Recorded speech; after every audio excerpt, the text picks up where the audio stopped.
بسم اللہ الرحمن الرحیم۔ السلام علیکم، میں ہوں محمد شبیر اور آپ دیکھ رہے ہیں یوٹیوب چینل ٹمنال فارم۔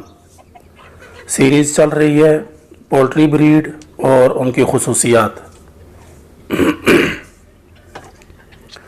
اور آج کی ویڈیو برہما نسل پر ہے۔ اسے مرغیوں کا بادشاہ بھی کہا جاتا ہے۔ جسامت کے لحاظ سے اس کا کوئی ثانی نہیں۔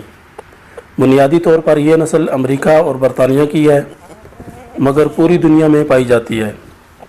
وجہ شہرت 1850 میں 8 کلو گرام وزن کا ریکارڈ کام کرنا ہے، جو ابھی تک برقرار ہے۔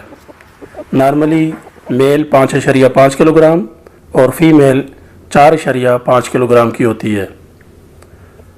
7 ماہ میں انڈے دینا شروع کر دیتی ہے۔ انڈوں کا کلر براؤن اور وزن 55 سے 60 گرام تک ہوتا ہے، اور یہ نسل سالانہ 150 انڈے دیتی ہیں۔ بنیادی طور پر یہ نسل سرد علاقوں کی ہے۔ یہ نسل انڈے ہیچ کرنے کی صلاحیت بھی رکھتی ہے، یعنی کڑک بھی ہوتی ہے۔ بڑی جسامت کی وجہ سے اس کے نیچے زیادہ تعداد میں انڈے رکھے جا سکتے ہیں۔ زیادہ پھرتیلی نہیں ہوتی، مگر جلد بیمار بھی نہیں ہوتی، اور ان مرغیوں کی اوسط عمر تقریباً 8 سال تک ہوتی ہے۔